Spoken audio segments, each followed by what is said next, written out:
સૌરાષ્ટ્રની એકમાત્ર સ્કૂલ જ્યાં ટ્રસ્ટી તથા સંચાલકો ડોક્ટર, એન્જિનિયર તથા શિક્ષકો છે એવી Kanabar school of science and commerce. કાર્યક્ષેત્ર ધોરણ 5 થી 10, 11, 12 સાયન્સ એન્ડ કોમર્સ. દીકરાઓ અને દીકરીઓ માટેના ઉજ્જવળ ભવિષ્ય માટે વાલીઓની પહેલી પસંદગી Kanabar school of science and commerce. અહીં છે શ્રેષ્ઠ શિક્ષકો દ્વારા મર્યાદિત સંખ્યામાં વિદ્યાર્થીઓ માટે ભણતર, અલગ અલગ સાયન્સ લેબ, કોમ્પ્યુટર લેબ, દીકરાઓ તથા દીકરીઓ માટે અલગ અલગ હોસ્ટેલ સાથે શુદ્ધ સાત્વિક ભોજનની વ્યવસ્થા, ટ્રાન્સપોર્ટેશનની સુવિધા.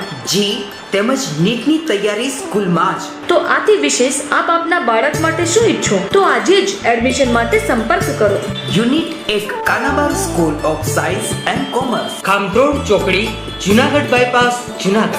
યુનિટ 2 મેઇન પોસ્ટ ઓફિસની પાછળ શ્યામ વિદ્યાલય, સરકારી ગોડાઉન પાસે, ગાંધીગ્રામ, જુનાગઢ. નમસ્તે વિદ્યાર્થી મિત્રો. અગાઉના લેક્ચરમાં આપણે લોકોએ એસઆઈ પદ્ધતિ જેમાં આવતી મૂળભૂત 7 રાશિઓ અને એના 7 એકમોનો અભ્યાસ કર્યો. ત્યારબાદ કેટલાક આપણને ઉપયોગી હોય એવા પૂર્વગોનો પણ આપણે અભ્યાસ કર્યો. હું ફરી પાછો એને એ જ પણ તમને લોકોને થોડો ઝડપથી રિવિઝન એટલે કે રિપીટ કરાવી. એસઆઈ એકમ પદ્ધતિ મુજબ મૂળભૂત રાશિ કેટલી? તો કે ભાઈ 7. કેટલી? 7. કઈ 7? તો કે પહેલી કઈ? તો કે લંબાઈ. બીજી કઈ? તો કે દળ. ત્રીજી કઈ રાશિ? તો કે ભાઈ સમય. ચોથી કઈ? તો કે વિદ્યુત પ્રવાહ. પાંચમી કઈ? તો કે ભાઈ થર્મોડાયનેમિક તાપમાન. છઠ્ઠી કઈ? દ્રવ્યનો જથ્થો. સાતમી કઈ? પ્રદીપ્ત તીવ્રતા અથવા બીજું નામ શું છે? જ્યોતિ તીવ્રતા અથવા જ્યોત તીવ્રતા નામે પણ ઓળખવામાં આવે છે. મૂળભૂત રાશિ એસઆઈ એકમ પદ્ધતિ મુજબ રાશિ કેટલી? 7. આ રાશિની સંજ્ઞા લંબાઈની સંજ્ઞા શું? તો કે L, દળનો M, સમયનો T, વિદ્યુત પ્રવાહનો I, થર્મોડાયનેમિક તાપમાનનો T, દ્રવ્યના જથ્થાને N, જ્યોતિ તીવ્રતાને IV વડે દર્શાવવામાં આવે છે. ત્યારબાદ આના એકમની વાત કરીએ આપણે. લંબાઈનો એકમ શું છે? તો કે ભાઈ મીટર. દળનો એકમ શું છે? તો કે કિલોગ્રામ. સમયનો એકમ શું છે? તો કે સેકન્ડ. વિદ્યુત પ્રવાહનો એકમ મહાન વૈજ્ઞાનિક આંદ્રે એમ્પિયરની યાદમાં આપ્યો એમ્પિયર. થર્મોડાયનેમિક તાપમાનનો એકમ મહાન વૈજ્ઞાનિક કેલ્વિનની યાદમાં કેલ્વિન. આ લોકોએ વિજ્ઞાનના ક્ષેત્રમાં ઘણી બધી વિશિષ્ટ પ્રદાન આપેલું છે. દ્રવ્યના જથ્થા એનું એકમ છે? તો કે ભાઈ મોલ. જ્યોતિ તીવ્રતા અથવા પ્રદીપ્ત તીવ્રતા એકમ છે? કેન્ડેલા. આ એકમની પણ સંજ્ઞા મીટરની સંજ્ઞા M, કિલોગ્રામનો kg, સેકન્ડનો S, એમ્પિયરનો કેપિટલ A, કેલ્વિનનો કેપિટલ K, મોલનો MOL અને કેન્ડેલાનો C. આ તમે ગયા લેક્ચરમાં ભણી ગયા. આ સિવાય કેટલાક આપણને ઉપયોગી હતા, આપણા માટે અગત્યના હતા એવા આપણે પૂર્વગોનો પણ અભ્યાસ કર્યો. ક્યાં ક્યાં પૂર્વગોનો અભ્યાસ કર્યો આપણે? તો કે ભાઈ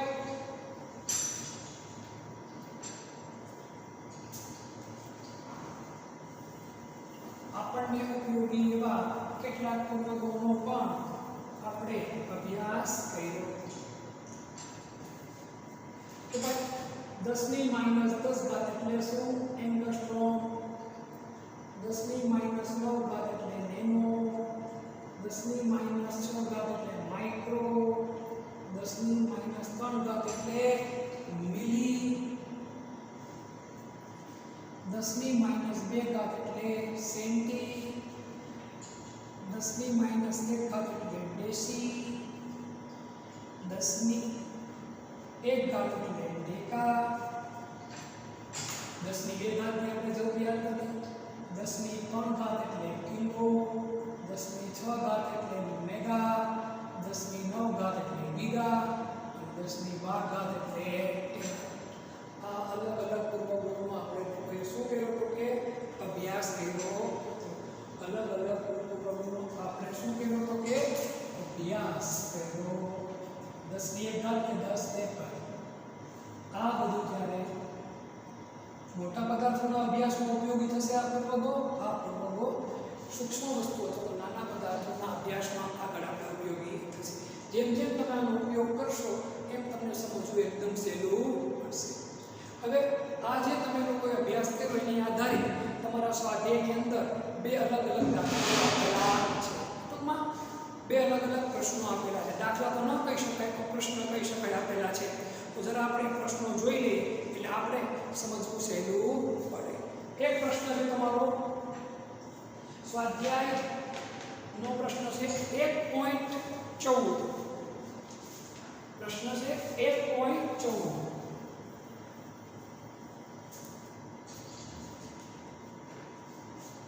સ્વાધ્યાયનો પ્રશ્ન છે 1.14. પ્રશ્ન કંઈક આવો છે કે દળનો એસઆઈ એકમ શું છે તેને કેવી રીતે વ્યાખ્યાયિત કરવામાં આવે છે. દળનો એસઆઈ એકમ શું છે તેને કેવી રીતે વ્યાખ્યાયિત કરવામાં આવે છે. આ આપણો એક પ્રશ્ન છે કે ભાઈ દળનો એસઆઈ એકમ શું છે અને કેવી રીતે વ્યાખ્યાયિત કરવામાં આવે. તો મેં તમને અગાઉ પણ કીધું હતું, ફરીવાર કહું, 7 માંથી એક એકની વ્યાખ્યા આપણે આવડે નહીં તો કોઈ ચિંતા કરવાની નથી. ભલે ચોપડી લાગ્યું છે એ નીટ જેડબલી કે 11 12 સાયન્સમાં કોઈ જગ્યા ઉપર આપણને ઉપયોગી થાય એમ નથી. એટલે એ મોટા લચકદાર આંકડાઓ આપણે યાદ રાખવાની જરૂરિયાત મને નથી લાગતી. આપણે દળ એની સંજ્ઞા શું છે એમ, માસ. એનું એકમ શું છે એસઆઈ એકમ કેજી, કિલોગ્રામ. થોડી વાર પહેલા જ આપણે આની વ્યાખ્યા છતાં પણ તમને કહી દઉં. એસઆઈ એકમ પદ્ધતિના વજન જેટલું દળ હોય છે. એસઆઈ એકમ પદ્ધતિના વજન બરાબર દળ હોય છે. બસ આ સિવાયમાં કશું યાદ રાખવાનું નથી. આ પ્રશ્નનો જવાબ આ રીતે. વધુ એક પ્રશ્ન છે તમારે ચોપડીમાં 1.15. રકમ આપણે લખવી પડશે.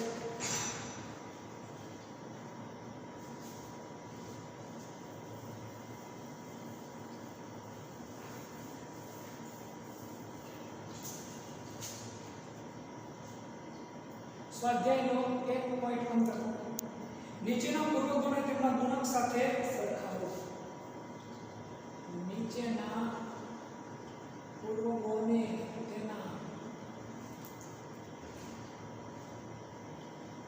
ગુણક સાથે સરખાવો. મેં ચેકી નાખ્યું એટલે જ, બાકી તો આપણે જોઈને સરખાવી શકીએ. પેલું છે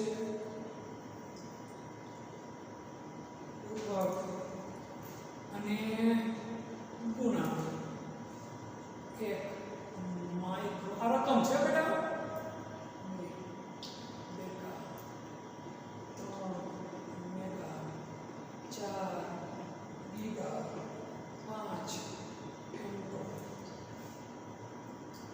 10 ની 6 ઘાત, 10 ની 9 ઘાત, 10 ની -6 ઘાત, 10 ની -15 ઘાત અને 10.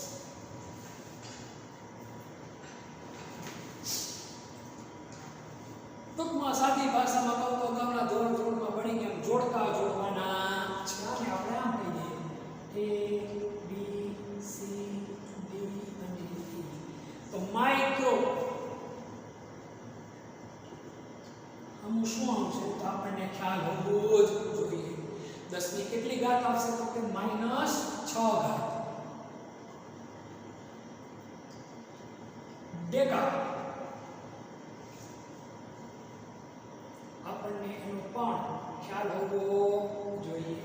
ડેકા 10 ની કેટલી ઘાત 1 ઘાત. એક ઘાત લખો કે ન લખો કઈ ફેર પડે નહીં. મેગા મેગાહર્ટ્ઝ આ પોઈન્ટ મેં તમને કીધું 10 ની કેટલી ઘાત 6 મેગાવોટ પાવરમાં આવે. જો આ ત્રણ વસ્તુ નીકળી ગઈ આપણને. માઇક્રો આનું શું આવ્યું છે 10 ની 6 ઘાત 10 મેગા. ગીગા એ આપણે સમજી ગયા 10 ની 9 ઘાત. હવે મેં તમને ફેક્ટર સમજાવ્યું નથી, ઉપયોગી નથી, પણ છતાંય તમને આવડી તરત જ જાય. બાકી કોણ રહ્યું? એક જ બાકી.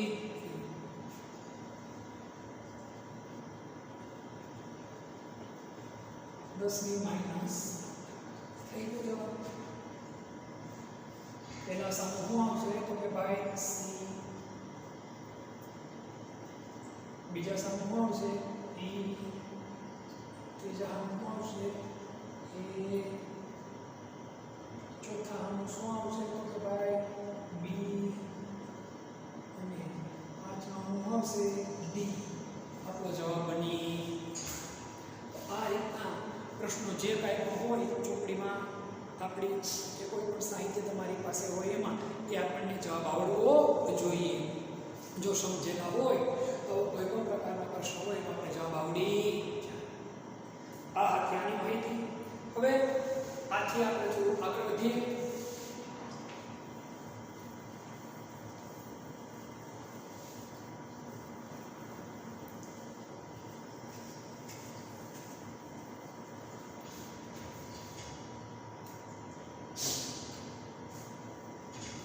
દ્રવ્યના કેટલાક ગુણધર્મોનો આપણે અભ્યાસ કરવાનો છે. દ્રવ્યના કેટલાક ગુણધર્મોનો આપણે અભ્યાસ કરવાનો છે. એમાં પહેલા બે અગત્યના ગુણધર્મો દળ અને વજનનો અભ્યાસ કરીએ. દ્રવ્યના ગુણધર્મો એમાં આપણે બે અગત્યના ગુણધર્મો દળ અને વજન.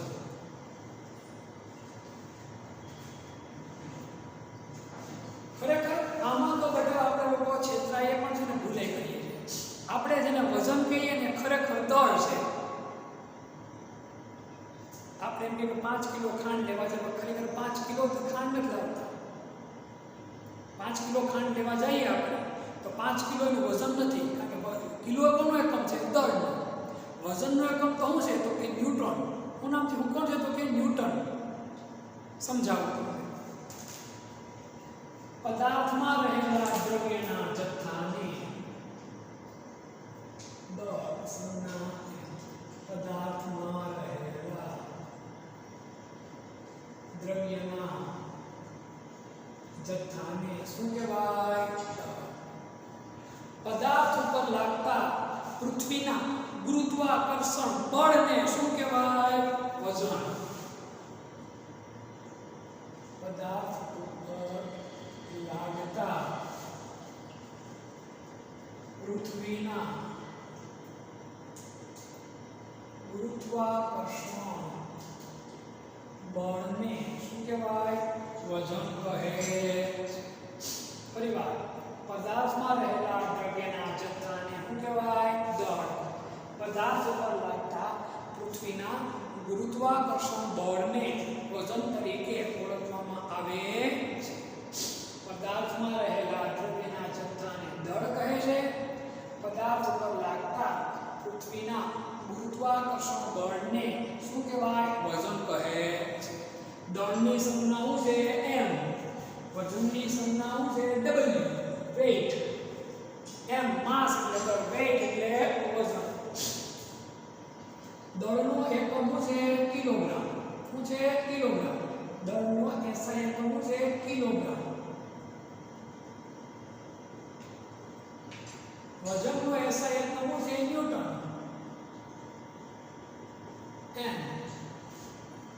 વજનનો SI એકમ છે તો કે ભાઈ ન્યૂટન.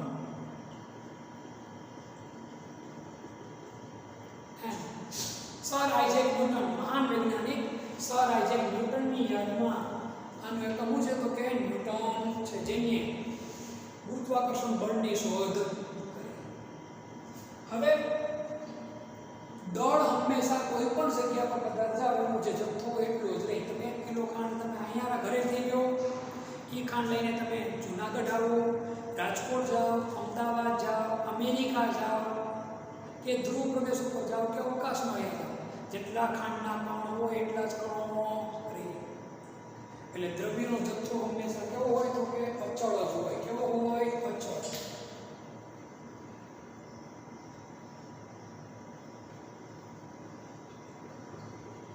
એમાં તમે ફેરફાર ન કરો ત્યાં સુધી ફેરફાર થાય નહીં. પરંતુ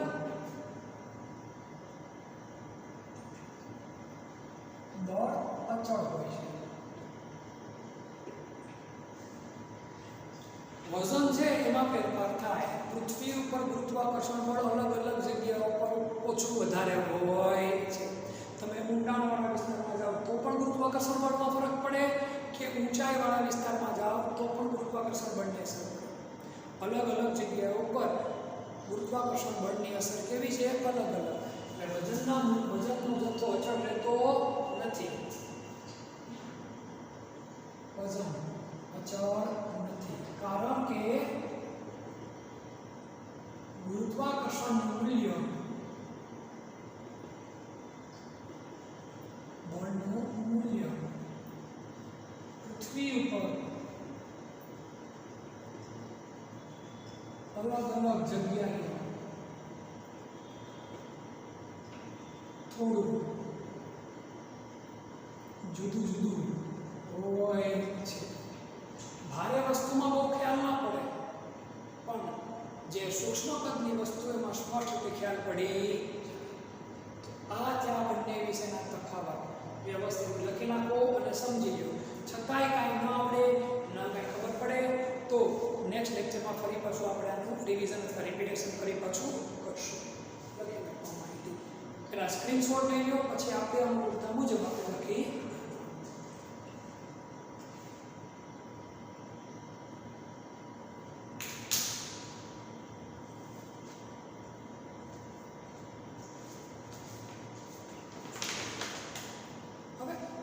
ચોપડીની અંદર આપણે એક વજન કાંટાની આકૃતિ આપેલી છે. એ ખરેખર વજન કાંટો ક્યાંનો વજન કાંટો છે? તો કે ભાઈ એ સોનારનો વજન કાંટો છે. સોનીની દુકાને આવો વજન કાંટો હોય. પણ બટા આ જે વજન કાંટો આપેલો છે એ આઉટ ઓફ ડેટેડ છે.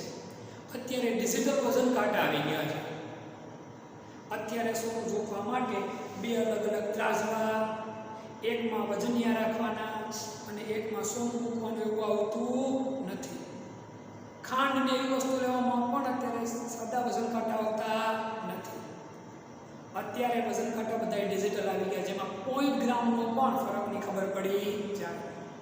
સોનીની દુકાને જે વજન કાંટા હોય એ પણ ડિજિટલ થઈ ગયા છે અને એ આખા પેટી પેક હોય. પેટી પેક એટલા માટે રાખેલા હોય કારણ કે હવાના કારણે પણ જો વજનમાં છે જેવો ફેરફાર થાય તો સોનાનું વજન તો તમને બધાને ખ્યાલ છે કે ભાઈ સોનું છે એનું વજન ગ્રામમાં નક્કી થતું હોય. 1 ગ્રામ સોનાની કિંમત અત્યારે 5200 રૂપિયા જેટલી છે.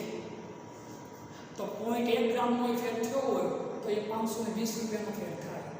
એવું ન થાય એટલા માટે એ બધા વજન કાંટા પેટી પેક હોય. હવાની પણ એમાં અવરજવર થવા દે નહીં. પણ ચોપડીમાં આપ્યો એ રીતના વજન કાંટા હવે આવતા નથી.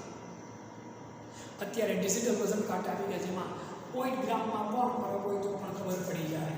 આ સિવાય સોનીની દુકાન ઉપરાંત પ્રયોગશાળામાં પણ પ્રયોગો કરવા માટે ઘણી વસ્તુ 1 ગ્રામ, 2 ગ્રામ, 0.5 ગ્રામ આવી રીતે લેવામાં આવે છે.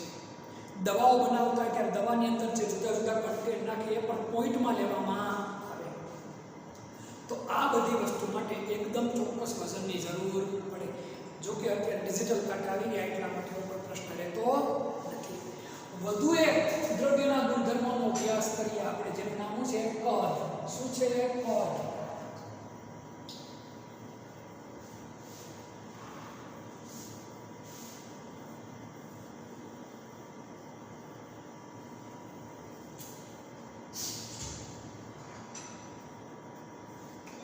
વધુ એક આપણે ગુણધર્મની વાત કરીએ તો કદ. લંબાઈ ગુણ્યા પહોળાઈ ગુણ્યા ઊંચાઈ એટલે શું? તો કે કદ. તો કદનો એકમ થશે મીટર ઘન.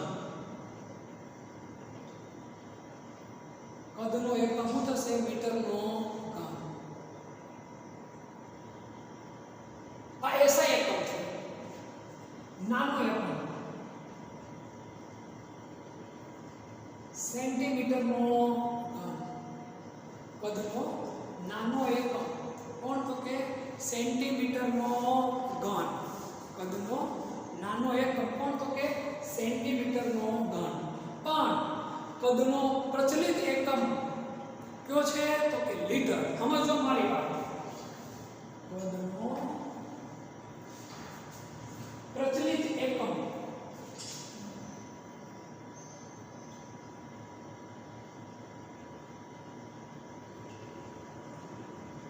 લીટર.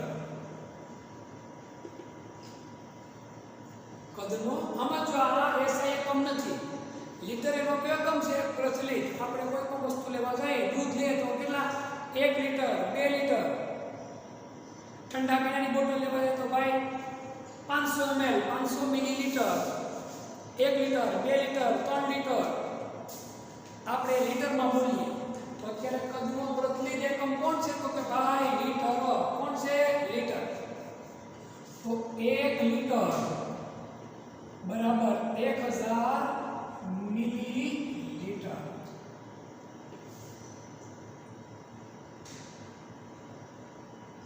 એક 1000 મિલીલીટર. આ આપણને ખ્યાલ હોવો જોઈએ. આ વસ્તુ ખબર હોવી જોઈએ કે ભાઈ 1 લીટર એટલે કેટલા મિલીલીટર થાય? 1000 મિલીલીટર થાય છે. હવે પ્રયોગશાળાની અંદર પ્રયોગશાળાની અંદર કદને માપવા માટે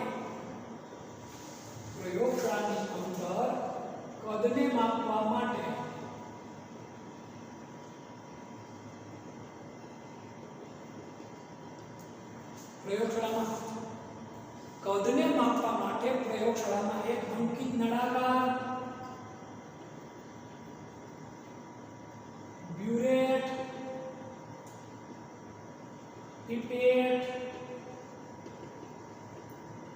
કોનિકલ ફ્લાસ્ક વગેરે જેવા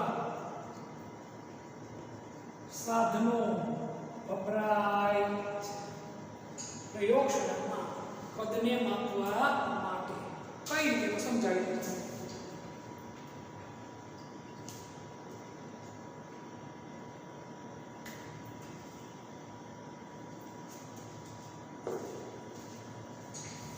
આ છે તે અંકિત નળાકાર છે. 250 ml નું છે. કેટલા? તો કે 250 ml.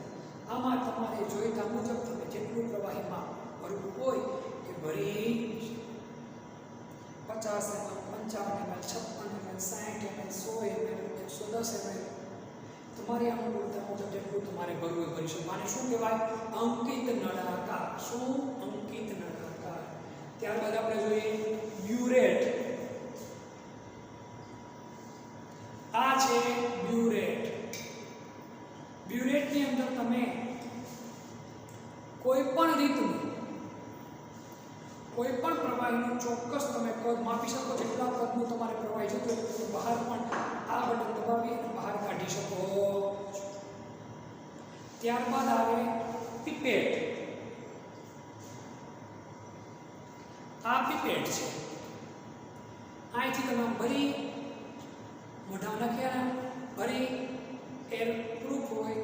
અહીંયા ચોક્કસ એક કાપો આવતો આવે છે. અહીંયા એ કાપાની મદદથી તમે નક્કી કરી શકો કે ભાઈ કેટલા ml પ્રવાહી. આ 10 ml ની બ્યુરેટ હોય અને 25 ml ની બ્યુરેટ આવે. આથી નાનું જે આવે ડ્રોપર કહેવાય. એ ઘરમાં નાના બાળકોને જ્યારે ટીપા પીવડાવે ત્યારે ડ્રોપરનો ઉપયોગ કરે. ડૉક્ટર આપે ડ્રોપર. ઘણીવાર દવાની બોટલ હોય તેમાં ઢાંકણું ઉપર હોય પ્લાસ્ટિકનું, તેમાં 5 ml સુધીનું ઢાંકણું હોય. તમારે જોવાનું ઢાંકણું એમાં કાપા મૂકેલા હોય. એ જ્યારે સૂક્ષ્મ રીતે માપવામાં વપરાય. ત્યારબાદ છે કોનિકલ ફ્લાસ્ક. તો આને કોનિકલ ફ્લાસ્ક દ્વારા દર્શાવવામાં આવે છે અથવા તો ઓળખવામાં આવે છે. આ પ્રવાહી ભરવામાં ઉપયોગી છે. 250 ml કોનિકલ ફ્લાસ્ક છે. એક્ઝેક્ટ તમને જેટલાની જરૂર હોય જે પ્રકારની માહિતી જોતી હોય તમને માહિતી મળી જાય.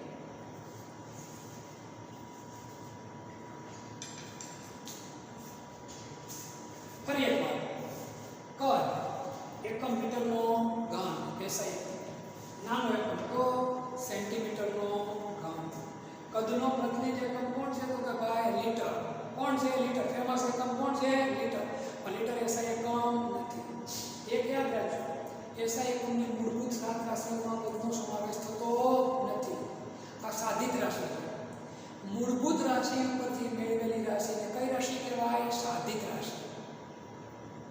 મૂળભૂત એકમ ઉપરથી મેળવેલા એકમને કયા એકમ કહેવાય? સાધિત એકમ.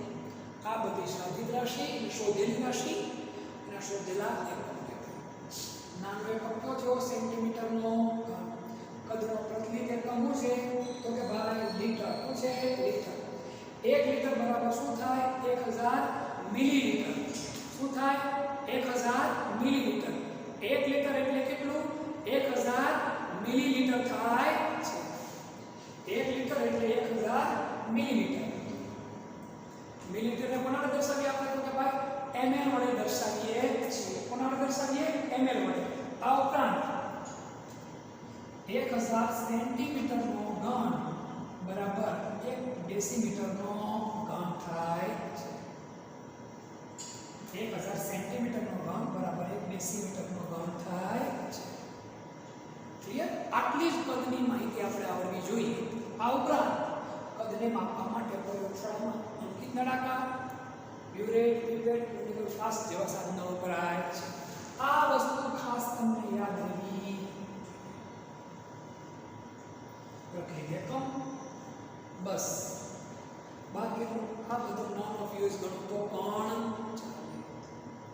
આ થઈ વાત કોની? કદની. વધુ એક આપણે દ્રવ્યના ગુણધર્મોનો અભ્યાસ કરીએ કે તેનું નામ છે ઘનતા.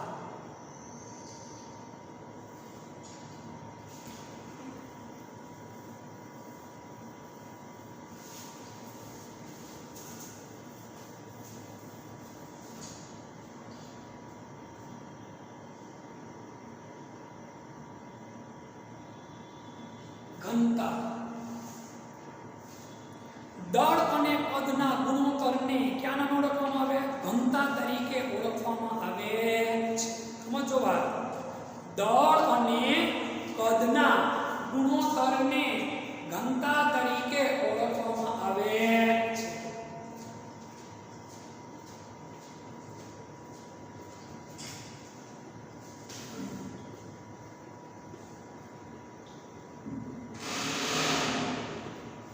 દળ અને પદના ગુણોત્તરને ઘનતા તરીકે ઓળખવામાં આવે છે. ઘનતાનું સૂત્ર બનશે દળના છેદમાં પદ. એકમ. દળનો એકમ આપણે ભણી ગયા. શું? કિલોગ્રામ. કદનો એકમ ગણ્યા મીટરનો ઘન. કિલોગ્રામ પ્રતિ મીટરનો ઘન. અથવા બીજો એકમ નામ બનશે કેજી ઇન્ટુ મીટરનો ઘન ઉપર જાય તો ઘાત કેવી થઈ જાય? ઓછા ઇન્ટુ મીટરની ઓછા 3 આનો મેઇન એકમ થયો. નાનો એકમ જોઈએ. કિલોગ્રામનો નાનો એકમ શું થાય? ગ્રામ. અને મીટરનો નાનો એકમ શું થાય? સેન્ટીમીટર. ઓછા 3 આનું નામ એકમ. ફરી એકવાર ઘનતા. દળ અને પદના ગુણોત્તરને શું કહેવાય? ઘનતા. દળ અને પદના ગુણોત્તરને ક્યાં નામે ઓળખવામાં આવે? ઘનતાના નામે ઓળખવામાં આવે છે. ઘનતાનું સૂત્ર શું થશે? દળના છેદમાં કદ. એકમ શું થાય? કિલોગ્રામ પ્રતિ મીટરનો ઘન. એટલે કિલોગ્રામ ઇન્ટુ મીટરની ઓછા 3. આનો નાનો એકમ ગ્રામ ઇન્ટુ સેન્ટીમીટરની ઓછા 3. બેટા ચોપડીમાં નથી પણ એક અગત્યની માહિતી આપી દો. પાણીની ઘનતા કેટલી છે? 1.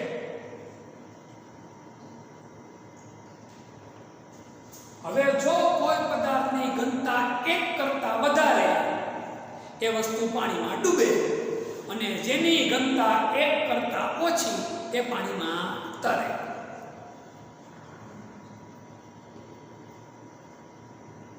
જે કોઈ પદાર્થની ઘનતા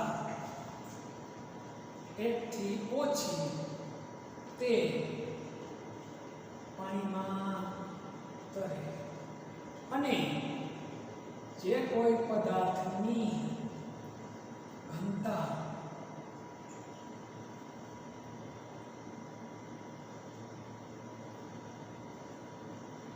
એકથી વધુ તે પાણીમાં ડૂબે. તો કયો પદાર્થ પાણીમાં ડૂબે, શું કામ ડૂબે તમને ખ્યાલ પડી જાય. કોઈ પણને તમે ખીલીને પાણીમાં નાખો તો ખીલી પાણીમાં ડૂબી જાય. તો શું કામ? ખીલીની ઘનતા એક કરતાં કેવી હોય? વધારે. કેવી હોય? વધારે. લાકડાને પાણીમાં નાખો કે પેન્સિલને પાણીમાં નાખો તો ડૂબે નહીં. શું કામ ન ડૂબે? તો સમજી લેવાનું. લાકડાની ઘનતા એક કરતાં કેવી હોય? ઓછી. તો એ પાણીમાં તરે. આ ચોપડીમાં નથી આવતું પણ આપણે સમજવું જરૂરી છે, અગત્યનું છે આપણા માટે સમજવા માટે. સાયન્સના વિદ્યાર્થીઓ છે, કોઈ આપણને પૂછે તો આપણને આ બાબતનો સ્પષ્ટ રીતે ખ્યાલ હોવો જોઈએ. ક્લિયર? આ પોઈન્ટે લખી નાખો, સ્ક્રીનશોટ લઈ લો, પછી વ્યવસ્થિત રીતે બુકમાં ઉતારી નાખવાનો. છતાંય કાંઈ ખ્યાલ ન પડે તો ફરી પાછું આપણે રિવિઝનમાં જોઈ લઈશું.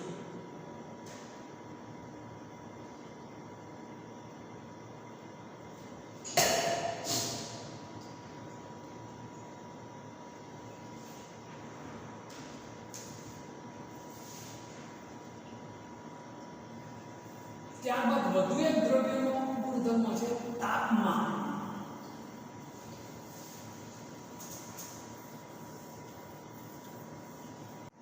હવે દ્રવ્યના અગત્યના ગુણધર્મોમાં વધુ એક ગુણધર્મનો આપણે અભ્યાસ કરીએ જેનું નામ છે તાપમાન.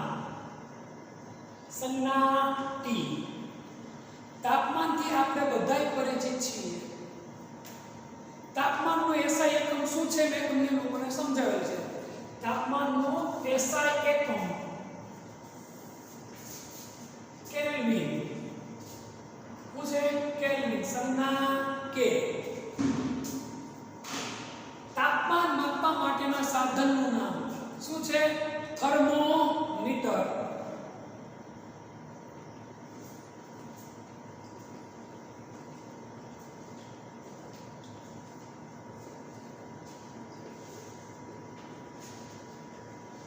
આપણે લોકોએ થર્મોમીટર જોયું જ છે. હવે બેટા તાપમાનના કેસની વાત કરીએ આપણે તો ભારતની અંદર તાપમાન જે માપવામાં આવે એની અંદર કેલ્વિન માપક્રમનો ઉપયોગ વ્યવહારમાં થતો નથી. વ્યવહારમાં તાપમાન માપવા માટે આપણે અંશ સેલ્સિયસ એકમનો ઉપયોગ કરીએ છીએ. ખાસ સમજો મારી વાત. આપણે બોલીએ અત્યારે ગરમી કેટલી, તો કે ભાઈ 38 ડિગ્રી. તો 38 ડિગ્રી સેલ્સિયસ, કેલ્વિન નહીં. અત્યારે ગરમી કેટલી, તો કે 38 ડિગ્રી સેલ્સિયસ. રાતના ગરમી ઘટે તો કેટલી થાય, તો કે ભાઈ 25 ડિગ્રી. તો 25 ડિગ્રી સેલ્સિયસ કેલ્વિન માપક્રમ આપણે કોઈ વ્યવહારમાં ઉપયોગ કરતા નથી. યાદ રાખજો, ભારતમાં વ્યવહારમાં અંશ સેલ્સિયસ ઉપર ટપકું સી, અંશ સેલ્સિયસ નામના તાપમાનના એકમનો ઉપયોગ થાય છે. આપણે બધાય જે તાપમાન બોલીએ એ કેમાં બોલીએ? અંશ સેલ્સિયસ. ડોક્ટરના થર્મોમીટરની અંદર કેમાં? ડોક્ટરના થર્મોમીટરમાં તાવ આવે ત્યારે ડોક્ટર થર્મોમીટરથી માપે. અત્યારે કોરોના છે તો ગનથી માપવામાં આવે, થર્મલ ગનથી. તો એ બધાની અંદર તાપમાન માપવા માટેનો એક જુદો જ એકમ કોણ? તો કે અંશ ફેરનહીટનો ઉપયોગ થાય. સમજો, ડોક્ટરના થર્મોમીટરમાં તમને ખબર તો ડોક્ટરનું થર્મોમીટર એવું હોય મોઢામાં આપે. પિક્ચરમાં અને ટીવીમાં આપણે જોતા મોઢામાં આવે ને પછી એમ જોઈને કે એની બધા કાટલું તમારું તાપમાન છે શરીરનું. આપણે કે તાવ 102 ડિગ્રી તાવ તો 102 ડિગ્રી સેલ્સિયસ થોડો તાવ હોય. 102 ડિગ્રી સેલ્સિયસ તાવ હોય તો કામ થઈ જાય ને. આપણે જીવિત ન હોય કે મરી જાય. અને જો તોય જીવતા રહ્યા હોય તો મમ્મીએ રસોઈ બનાવવા માટે ગેસની થોડી જરૂર પડે. આપણી ઉપર રોટલી મૂકે તો રોટલી બની જાય. આપણી ઉપર આપણા હાથમાં શાકની તપેલી આપી દે, શાક બની જાય. પાવર ઉદ્યોગ વાળો તો આપણે લોકો લઈ જાય, સીધું આપણે ઉપર પાણી નાખે, પાણી આપણા શરીરમાં ભટકાય, 100 ડિગ્રીએ પાણી બની જાય, વરાળ આપણા શરીરમાં સીધી વરાળ નીકળે. વરાળની મદદથી એ લોકો તો વિદ્યુત ઉત્પન્ન કરવા માટે, એટલે શક્ય નથી. શું કામ? કારણ કે એમાં 102 ડિગ્રી સેલ્સિયસ નહીં, પણ એ કેમાં વપરાતા હોય? ફેરનહીટ માપદંડમાં. ક્યાં માપદંડમાં વપરાય? ફેરનહીટ માપદંડમાં. એ શું છે હું તમને આગળ સમજાવું. ડોક્ટરના થર્મોમીટરમાં અંશ ફેરનહીટ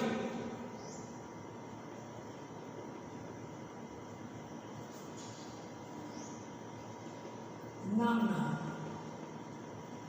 તાપમાનના એકમનો ઉપયોગ થાય. તો તમારા મગજમાં પ્રશ્ન ઊભો થાય, સાહેબ કેલ્વિન માપદંડ ક્યાં વપરાય?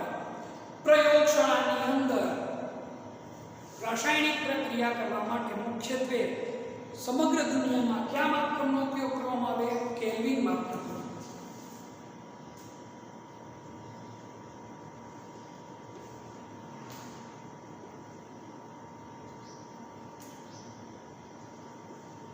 કેલ્વિનમાં ઉપર ટપકો અંશ આવતો નથી.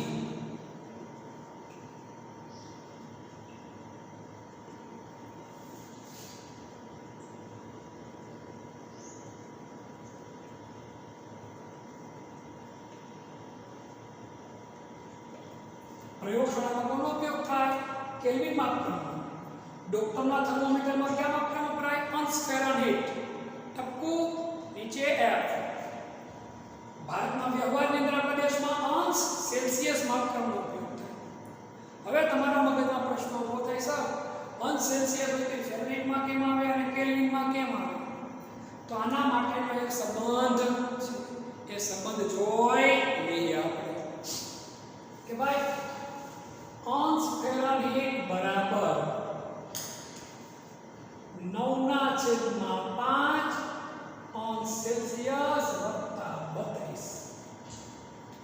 આ સંબંધ છે ફેરનહીટ અને કેલ્વિન સેલ્સિયસ વચ્ચેનો. કોની વચ્ચેનો? સેલ્સિયસ વચ્ચેનો. યાદ રાખજો, ફેરનહીટ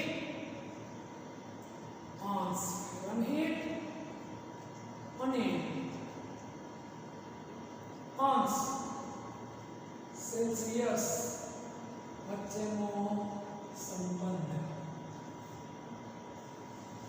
મોસ્ટ અગત્યનો પોઈન્ટ. આને આધારિત દાખલો પણ આવે. કેટલો દાખલો આવે, કઈ રીતે પૂછાય એમ તમને આગળ શીખવાડું. પહેલા અત્યારે સમજી લો. અંશ Fahrenheit is equal to 9/5 into અંશ સેલ્સિયસ પ્લસ 32. 9/5 ગુણ્યા અંશ સેલ્સિયસ વત્તા 32.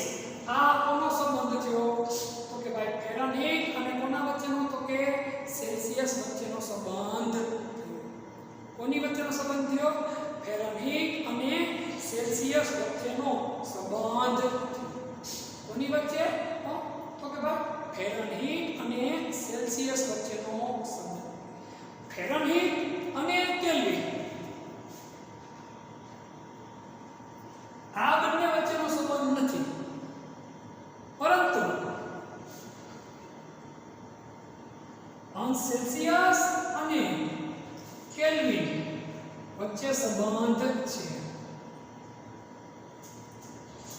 ફેરનહીટ અને કેલ્વિન વચ્ચે સંબંધ નથી.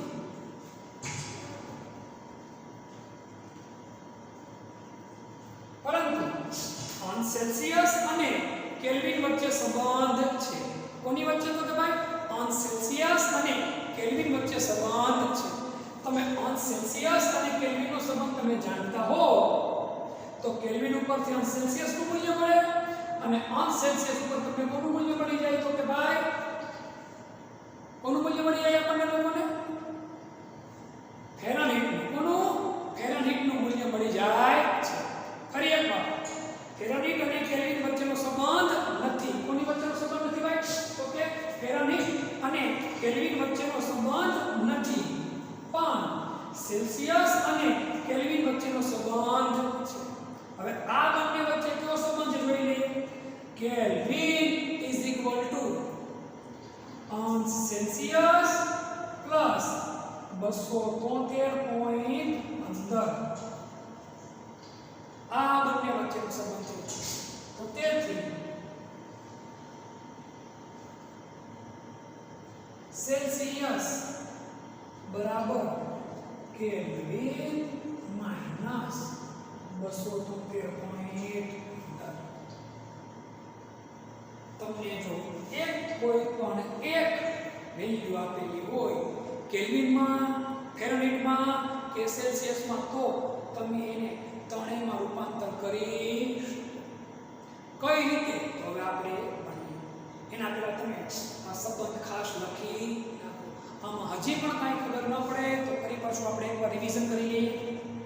તાપમાન સંજ્ઞા T, SI એકમ કેલ્વિન, એની સંજ્ઞા K. તાપમાન માપવા માટેના સાધનનું નામ શું, તો કે થર્મોમીટર. ભારતની અંદર 3 પ્રકારના તાપમાન માપવાના અલગ અલગ એકમો વપરાય. કેટલા પ્રકારના? 3 પ્રકારના તાપમાન માપવા માટેના અલગ અલગ એકમો વપરાય છે. વ્યવહારમાં આપણે બધાય કયા એકમનો ઉપયોગ કરીએ? અંશ સેલ્સિયસ. કોનો? અંશ સેલ્સિયસનો. ડોક્ટરના થર્મોમીટરમાં કયા એકમનો ઉપયોગ થાય? અંશ ફેરનહીટનો. અને પ્રયોગશાળામાં કયા એકમનો ઉપયોગ થાય? કેલ્વિનનો. ત્રણેય એકમ એકબીજાથી કેવા છે? જુદા જુદા. કઈ રીતે જુદા જુદા? આગળ આવી દાખલો ગણીએ એમાં આપણને ખબર પડશે. તો આ એકમોનો સમન્વય કઈ રીતે કરવો? એને સમન્વય માટેના સૂત્ર છે. ફેરનહીટ અને સેલ્સિયસ, અંશ ફેરનહીટ અને અંશ સેલ્સિયસના સંબંધનું સૂત્ર શું છે? અંશ ફેરનહીટ ઇઝ ઇક્વલ ટુ 9/5 અંશ સેલ્સિયસ પ્લસ 32. ફેરનહીટ અને કેલ્વિન વચ્ચેના સંબંધનું કોઈ સૂત્ર નથી. બનાવવું તો બનાવી શકાય આપણે, પણ એ જરૂર નથી. સેલ્સિયસ અને કેલ્વિન વચ્ચેના સંબંધનું સૂત્ર છે K ઇઝ ઇક્વલ ટુ અંશ સેલ્સિયસ પ્લસ 273.15. હવે જો સેલ્સિયસને કરતા બનાવો તો 273.15 આ બધું જાય એટલે કેવા થઈ જાય? માઈનસ. એટલે આ સંબંધ છે. જો આ બે સૂત્ર અને આ 3 આવડવું આ આવડે એટલે આપણે બાકીની વિગતો આવડે.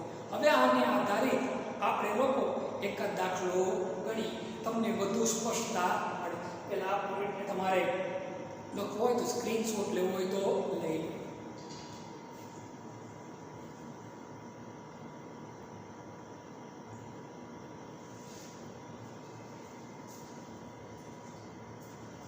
એક દાખલો આપણે ગણી લઈએ. વધુ દાખલા આપણે પછી આગળ ટાઈમ રેન જોઈએ. બહુ સાદો દાખલો હું તમને ગણાવું.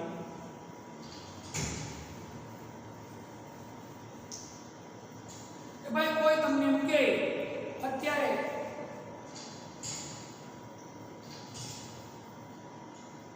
45 ડિગ્રી સેલ્સિયસ તાપમાન છે. કેટલું તાપમાન છે?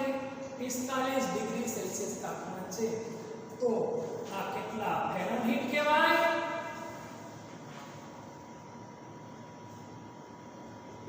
અને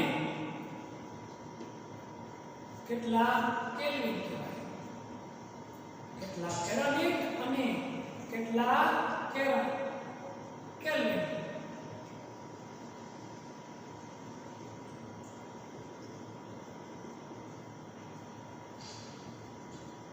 ખાલી જગ્યા રાખો તો પણ ચાલે. હવે 45 ડિગ્રી સેલ્સિયસ આમાં બહુ સહેલો દાખલો મૂક્યો છે તમારી સામે. ખરેખર થોડો ટફ શરૂઆત આપણે સહેલાથી કરીએ. તો સૂત્ર લખીએ પહેલા આપણે. અંશ ફેરનહીટ ઇઝ ઇક્વલ ટુ 9/5 ગુણ્યા અંશ સેલ્સિયસ વત્તા 32. અંશ ફેરનહીટ બરાબર 9/5 સેલ્સિયસ કેટલા આપ્યા છે? 45 ગુણ્યા 45 વત્તા 32. 5 × 5 9 × 45 5 5 ઉડી ગયા. 99 81 વત્તા 32. 5 × 5 = 45 45 × 5 = 45 × 5 = 180. કેટલા ફેરનહીટ આવ્યા 113 કેટલા આવ્યા 113 સમજાણું 113 ફેરનહીટ છે 45 ડિગ્રી સેલ્સિયસ બરાબર હવે પ્રશ્ન બીજો થાય કે સર કેલ્વિન કઈ રીતે કરવું કેલ્વિન ને સૂત્ર મૂકી દો kelvin is equal to 1 Celsius વત્તા 273.15 તો 1 સેલ્સિયસ કેટલા છે આપણી પાસે 45 વત્તા 273.15 સરવાળો જ કરવાનો છે 0.15 એમનો 5 ને 3 8 7 ને 4 11 એટલું બીજા પડી 318.15 કેલ્વિન આ રીતે આ દાખલા ગણવાના હોય પછી મારે તમને એક માહિતી કેલ્વિન 1 સેલ્સિયસ અને ફેરનહીટની તમને મારે આપવી છે જે તમને મેં સ્ક્રીનશોટ કરાવ્યો છે જે પોઈન્ટનો એમાં એક પોઈન્ટ ઉમેરવાના છે પણ એ આગળ નહીં હજી હું તમને બે ત્રણ દાખલા ટાઈપના ગણાવી દઉં પછી પોઈન્ટ આપણે ઉમેરીએ તમને એમ થશે કે નહીં સરની વાત ઘણી બધી સાચી છે આજે આપણે અહીંયા સુધીનું રાખીએ તમે લોકો આવા બીજા કેટલાક દાખલા તમારે તે ગણજો 40 લઈને 38 લઈને 42 લઈને 58 લઈને 60 લઈને અલગ વેલ્યુ લઈ અને આવા દાખલા ગણવાનો પ્રયત્ન કરો જેથી તમને લોકોને આવા દાખલા ગણવાની ફાવટ આવે અને ઝડપથી ગણાય છતાંય કોઈ દાખલા ના આવડે તો ચિંતા નહીં હું કાલના લેક્ચરમાં કાલે ફરી પાછો જ્યારે લેક્ચર લઈશ ત્યારે વધુ તમને લોકોને આના 2-3 ઉદાહરણ કરાવીશ અત્યારે તમે પહેલી કિંમત સેલ્સિયસની મૂકી ત્યારે પહેલી કિંમત ફેરનહીટની પણ લો કે પહેલી કિંમત કેલ્વિનની પણ લો ચિંતા એ પ્રમાણે આપણે કરશું